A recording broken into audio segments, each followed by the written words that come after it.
Peace. My name is Sifu Damon Naeem, and I am the founder of Righteous Science Martial Arts. I'm here to talk to you today about martial science versus spookism and mystery teachings.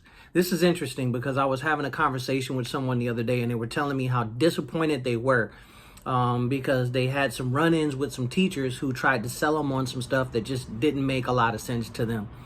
And I agree that martial arts today is getting a bad name because it is full of people who are peddling mystery teachings, what I call mystery teachings, and spookism, as opposed to actual combat science.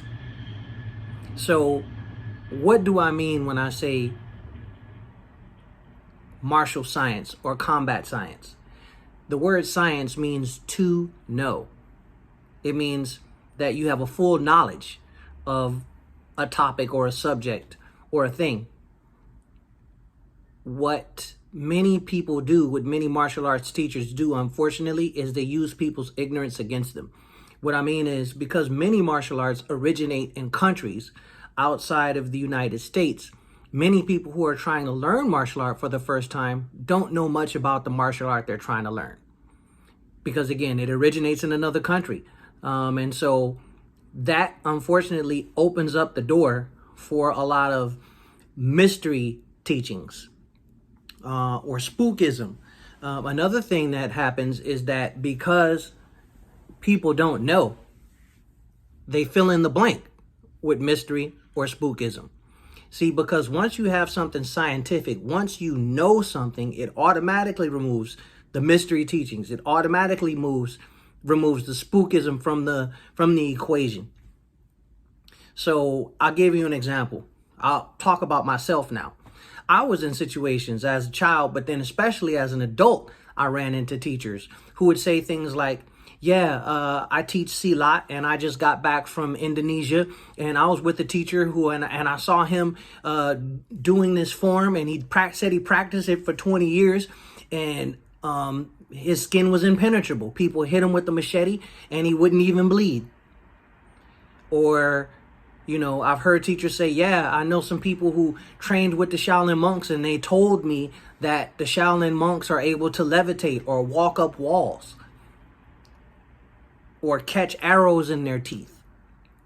Again, I'm not going to pretend like I know everything. I'm going to leave a little room for the idea that there may be some people who can do some things that defy logical explanations. But what I am going to say is that even if there are people doing that, I'm from the Bay Area in California. There's no one here in this area, in this part of the world, that is teaching people how to catch arrows in their teeth, how to withstand blows from machetes or swords and not bleed, or how to levitate. And I would also say that even if you did learn those things, that doesn't mean you're a fighter. I've heard martial arts teachers tell me, you know what, just practice these forms. Here's 6 forms. You practice these forms and these movements, and it teaches you how to fight. And unfortunately, that isn't true either. Just learning forms does not teach you how to fight. Yes, learning a form will help you with different aspects of your training, but it does not teach you how to fight. Neither do drills teach you how to fight. You have to be able to take those movements and apply them in a real situation. Otherwise, what you have is, something that you cannot prove. And a lot of times people who are telling these fantastic tales, they don't have proof. You say, well, show me a picture, show me a video, or you do it and show me that it can be done. And they cannot do this. They can't produce any evidence, and they certainly can't do it themselves, and they can't teach you to do it. So right away, you have something that isn't true, isn't feasible, and something that you can't do. And it's held over your head like a carrot that you're supposed to chase. I've heard people say, oh, well, you can harness your chi power and knock people out without touching them. You know what? Oakland, California, San Francisco, California, I'm sorry. If you're in the street and 3 people are coming at you, a no-touch knockout is not going to save you. You're not going to be able to knock people out with chi power. It's just not going to happen. Somebody pulls a knife on you, you're not going to be able to withstand a blow from that knife and then keep fighting and think that everything's going to be okay. It just doesn't happen. So instead of mystery teachings or spookism, we teach actual, tested, street proven techniques. If I take my finger and I jab it in somebody's eye, guess what? There's going to be at least a couple of seconds where that person's eye that I poked is not going to function properly. He's going to have to readjust his ability to see, and that's going to give me an upper hand for a moment.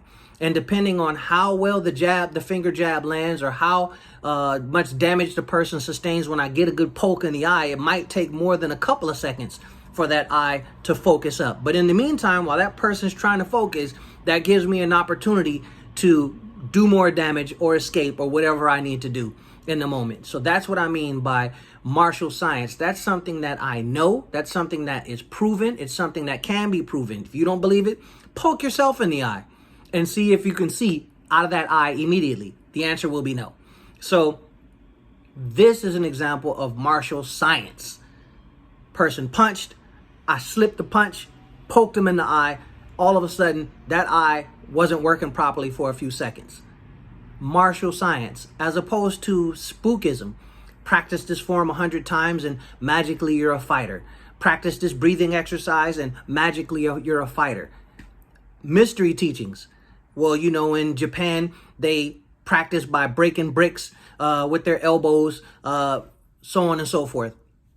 None of that is going to save you in the streets. So these are reasons why I think if you are a practical person, if you are a person who believes in science, if you are a person who really wants to know what to do when someone grabs you, when someone punches at you, when someone tries to kick you, if someone tries to take you to the ground, if someone pulls out a knife on you, then you would want to train with martial scientists, people who have knowledge of what it takes to survive. Righteous science martial art is all about actual practical combat science. No spookism, no mystery teachings.